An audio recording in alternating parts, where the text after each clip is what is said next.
کیا بیوی اپنے شوہر کو مذاق میں پاگل یا بدتمیز کہہ سکتی ہے؟ کسی کے عیب فشاں کر سکتے ہیں یا نہیں؟ کسی کو تانا دینا اسلام میں کیسا ہے؟ ان سب سوالوں کا جواب سننے کے لیے بنے رہیے ہماری ویڈیو کے ساتھ۔ بسم اللہ الرحمن الرحیم۔ سب سے پہلے السلام علیکم ورحمۃ اللہ وبرکاتہ۔ بیوی اپنے شوہر کو اگر مذاق کے طور پر پاگل یا بدتمیز کہتی ہے، یہ دیکھیں شوہر کو ہی نہیں بلکہ کسی بھی انسان کو اگر پاگل یا بدتمیز کہا جائے تو یہ معیوب نظر آتا ہے، اور اسلام میں اس کی اجازت بالکل بھی نہیں ہے۔ جی ہاں، قرآن پاک میں اللہ تبارک و تعالیٰ خود ارشاد فرماتا ہے، یا ایھا الذین آمنوا لا یسخر قوم من قوم عسیٰ ان یکونوا خیرا منہم۔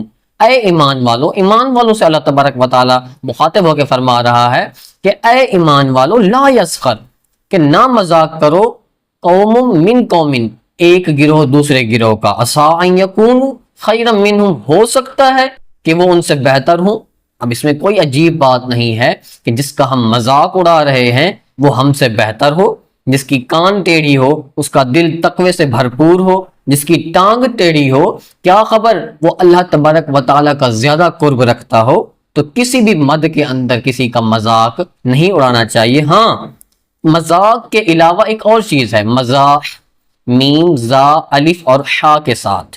اب میں آپ کو مزاح کی مثال دوں کہ حضور علیہ الصلوۃ والسلام کے پاس ایک شخص آیا اونٹ لینے کے لیے، اور جب اس نے اونٹ کے لیے کہا حضور علیہ الصلوۃ والسلام سے، تو آپ نے صحابہ سے کہا کہ اس بندے کو اونٹ کا بچہ دے دیا جائے۔ اب یہ بات سننے والی ہے کہ اونٹ کا بچہ دے دیا جائے۔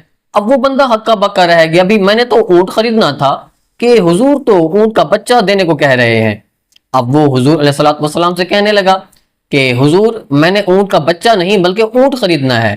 تو حضور فرمانے لگے جو اونٹ تم لے رہے ہو آخر وہ بھی کسی نہ کسی کا بچہ ہی ہوگا۔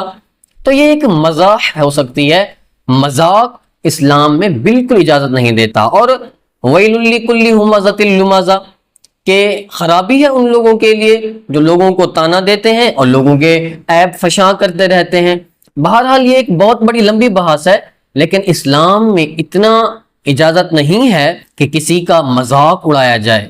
اب ہمیں تو پتہ نہیں کہ اللہ تبارک و تعالیٰ کے قریب وہ انسان کتنا وہ قرب رکھتا ہے اللہ تبارک و تعالیٰ کا، اور وہ کتنی اتباع کرتا ہے اللہ تبارک و تعالیٰ کی اور اس کے محبوب کی، لیکن ہمیں اس چیز کی ہمیں اس بات کا حق ہی نہیں ہے کہ ہم لوگوں کے عیب عیاں کریں، لوگوں کو تانا زنی دیں، لوگوں کے ساتھ ہم اس طرح کی مذاق کریں جس سے ان کی دل آزاری ہو۔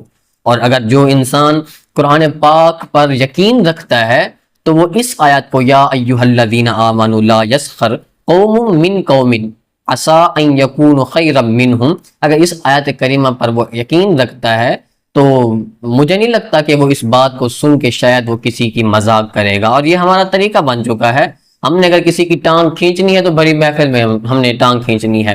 بڑے ہمیشہ کہتے ہیں اگر کسی کی تعریف کرنی ہو تو بڑی محفل میں کرو، اور اگر کسی کو بات سمجھانی ہو تو اسے محفل سے علیحدہ کر کے اسے بات سمجھائی جائے۔ اور یہ ان لوگوں کا شیوا ہے جو دائرہ اسلام میں رہ کر اپنی زندگی کو اللہ تبارک و تعالیٰ اور اس کے محبوب پر قربان کر دیتے ہیں، اور اصل میں حقیقی یہی مسلمان ہیں جو تقویٰ رکھتے ہیں اور اللہ سے ڈر جاتے ہیں۔